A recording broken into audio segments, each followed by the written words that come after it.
Welcome back to the channel, everyone. My name's Luke. Today, I'll be talking about Talk to Me. This is the latest horror film from A24, now in theaters. So let's get into this one because I was very, very excited to check it out. So this is when a group of friends discover how to conjure spirits using an embalmed hand. They become hooked on the new thrill until one of them goes too far and unleashes terrifying supernatural forces. I remember the first time I saw the trailer for this, which the trailer alone is one of those that does some interesting setup to where it just makes the movie look like it's going to be pretty generic.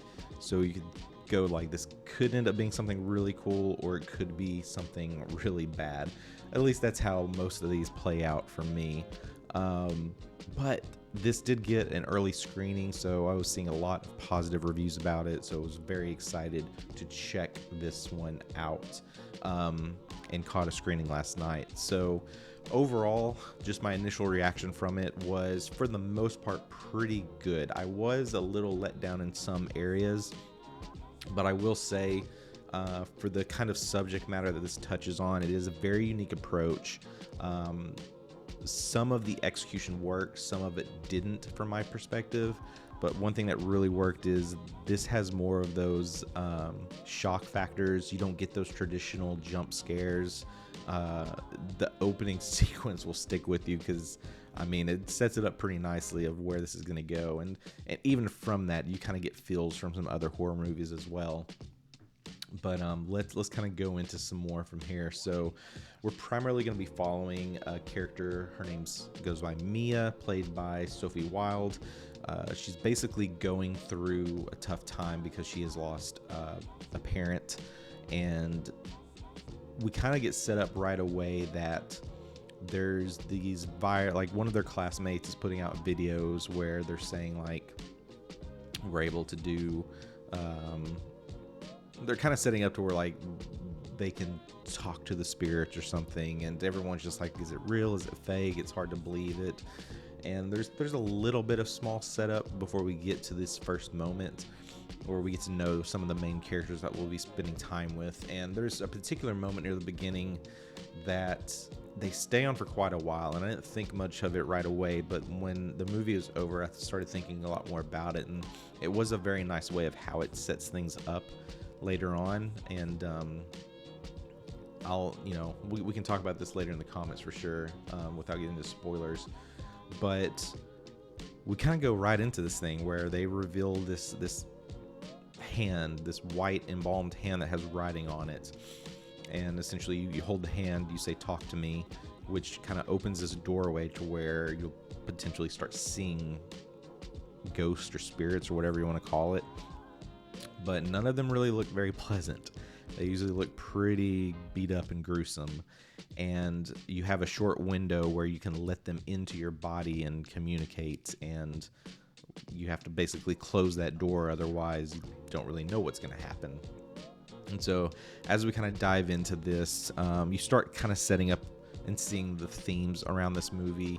A lot of it has to do with addiction, to dealing with loss and grieving. You get some of the screen type, I guess, messaging as well, because you get a lot of moments where people are just kind of like wanting to document it on the screen, but they're kind of like, hiding behind that screen to showcase what people are going through, which is pretty fascinating. But kind of pretty much tells you where the setup is going to go. Is from the IMDb synopsis, they basically unleash some forces and have to figure out, how to close the door, and that's where this movie goes. So it gets a little interesting once you get into the third act. I did find it to get into that traditional predictability, like you can kind of see where this is going to go. I wouldn't call this more of like an open-ended type story. You can clearly see the messages that they're wanting to portray, and how the setup's going to be for the end with some of the characters. But the moments that we get with them are pretty good. I think the acting, for the most part, dealing with most of these, pretty much everyone on screen I've never seen before. This is also, I forgot to note that this is an Australian horror film, so a lot of production companies were based in Australia, so a lot of new faces.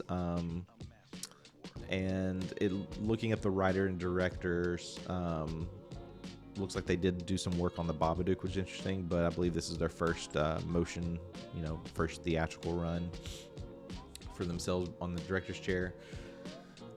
Yeah, I mean, was it scary?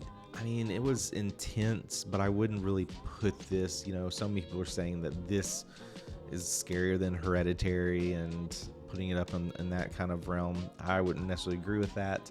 I did think the movie was pretty tense, it definitely keeps you interested on the screen and where it's going, but I did want more from it. I had some struggles with the pacing as well. There are moments where it's almost like a slow burn movie, and I wish it went a little bit faster. And the other side of it is we are put in this position where we don't really know the origins of certain people or certain things. And I kind of like that, but at the same time I wanted more because, so many horror movies, that's usually the route that they take, is your main character becomes the detective to figure out where did this thing come from and who created it and how do you stop it or how do you destroy it and blah blah blah. But we don't really get that so much in this one. It's kind of hinted at in a way, which those moments reminded me a lot of It Follows, but they just kind of leave it as is. So it's hour and a half runtime, pretty intense moments. It's one that stays with you, but I'm very curious what everyone thinks about it, because a lot of people are praising it, which is fine. It's in terms of most horror movies I've seen this year, this is probably one of the better ones, but at the same time, I wanted a little bit more from it. So for Talk to Me, I'm going to give it a 6 out of 10.